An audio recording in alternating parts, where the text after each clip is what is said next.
Hello. Today's recipe is Cowboy Jerky.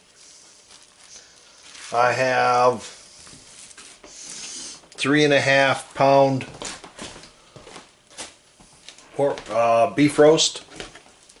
First thing you got to do is section it up and remove the fat like this.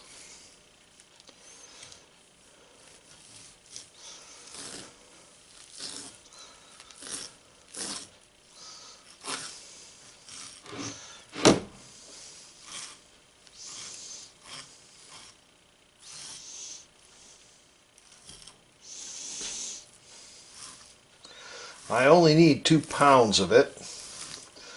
So what I'm going to do is the leftover stuff, I'm going to figure out something to do for it for lunch.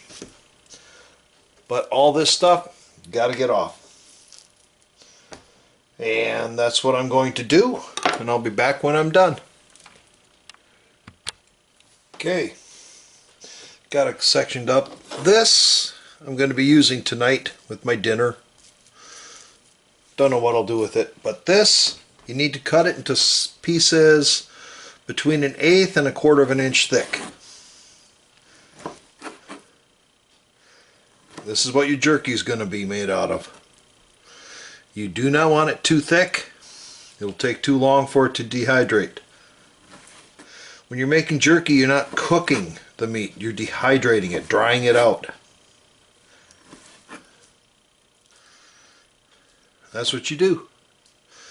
Carefully slice it up. Don't cut off the ends of your fingers. You get down to a little scrap like that, just toss it off to the side. Do that to all your pieces.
See how the grain is running this way? So you cut it this way.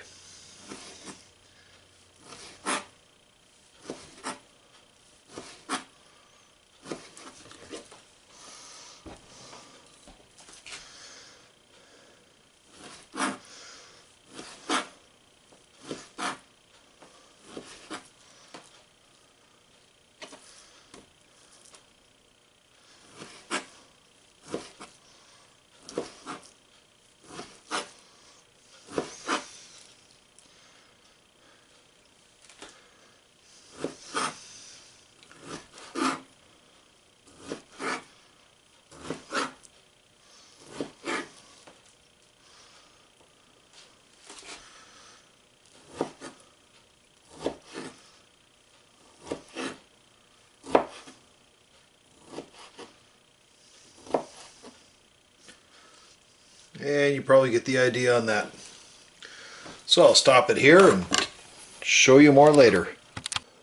Well, to make what I guess you would call the marinade, onion powder, garlic powder, coarse black pepper, soy sauce, Worcestershire sauce, liquid smoke, meat tenderizer, I use Morton Quick Tender, salt, smoked paprika, and brown sugar. I'll have in the description below all the amounts that go into the brine, into the marinade, I guess you call it. Okay, in the marinade we have a 1/4 cup of soy sauce, 2.5 tablespoons liquid smoke, 2 tablespoons Worcestershire sauce, 2 tablespoons light brown sugar, 2 teaspoons salt, 1 teaspoon meat tenderizer, half a teaspoon coarse ground pepper, 1 teaspoon onion powder, 1 teaspoon smoked paprika, and 1 teaspoon garlic powder. Now you got to get it all mixed up and dissolved well. And you do that with this. And now, of course, while I was mixing up the marinade, the beef was in the refrigerator, so it's nice and cooled down. You take the individual pieces of the beef, drop it into the marinade, get it saturated with the marinade, completely coated. Let it drip off as best you can, and put it into a 1-gallon Ziploc bag.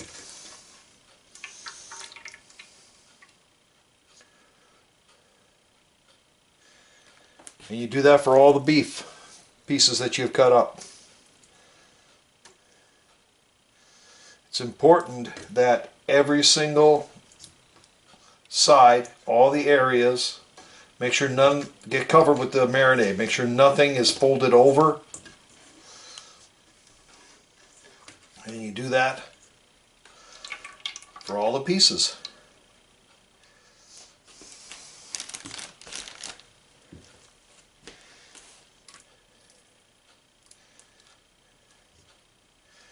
Again, make sure nothing is folded over. All the pieces are covered. And I'll come back to you when I'm done.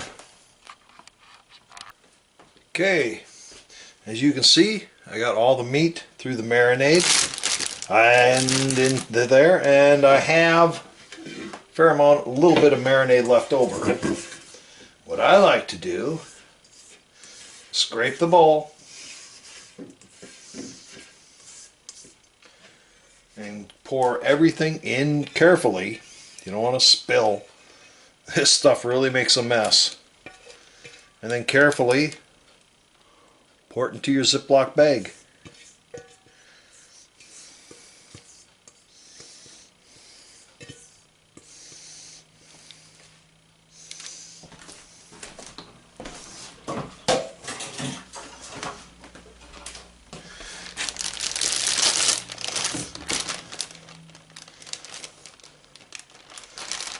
Then I close up the Ziploc bag and I try to squish as much air out as I can so it all looks like that. Take it, flatten it out.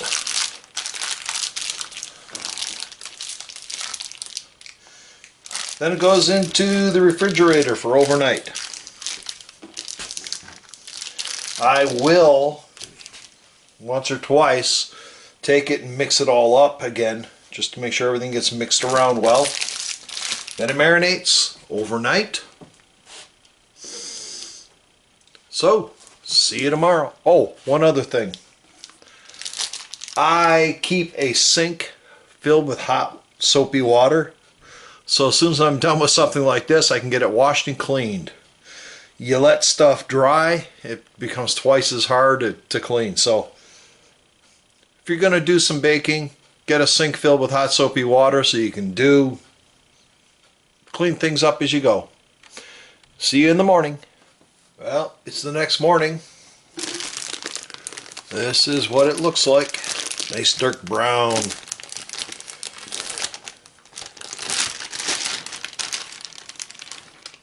Now when you lay it out on your dehydrator,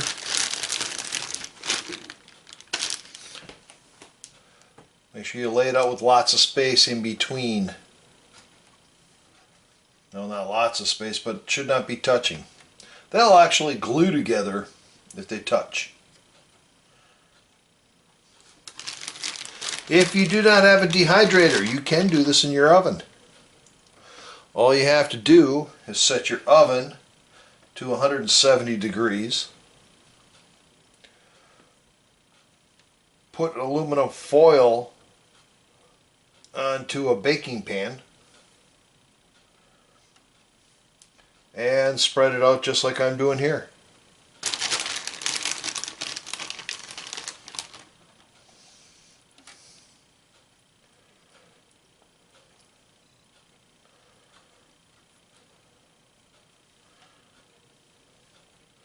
Now, this is not my recipe.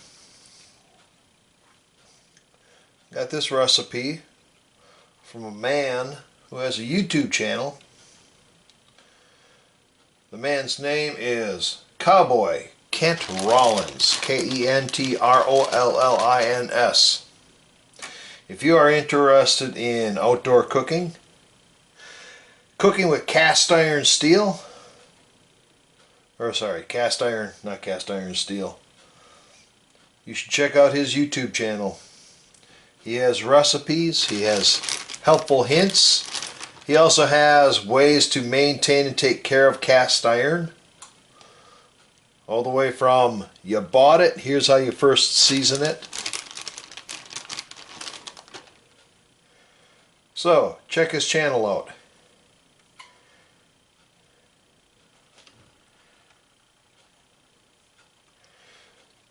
And when you place it on, when you do it in the oven, an hour and a half at 170, then you take them out, you rotate them all, turn them over, then another hour and a half. That should be done. That's one tray filled. Probably have 3 or 4 more to go. See you when it's all set. Okay, there. Got the dehydrator filled.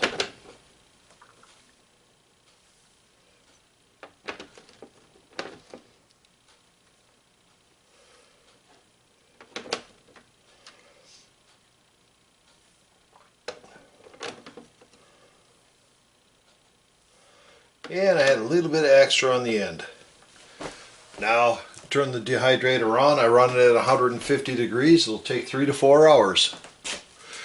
And like I said before, if you don't have a dehydrator, no problem. Take baking pans, line them with aluminum foil, set your oven at about 170 degrees, spread them out like I did on here, but except do it on the aluminum foil. Put them in the oven for 170 degrees for an hour and a half. Turn them over, put them back in for another hour and a half, and they should be done. Okay, the jerky's been on for 2 hours. You see how it's real bendy? It isn't done. It has another hour, maybe 2 hours left. Shouldn't go like that. Not done. Well, there you go. You can see how much they shrunk. When I started off, they were all right next to each other. You usually lose about 25% when you dehydrate. You're not cooking it. You're actually heating it up to remove moisture. Now that it's done, you have to wait until it cools down. Then you package it up into a Ziploc bag after it's nice and cool and store it in the refrigerator. And you got about 3 weeks worth of jerky here to munch on. That's all there is to it. Bye.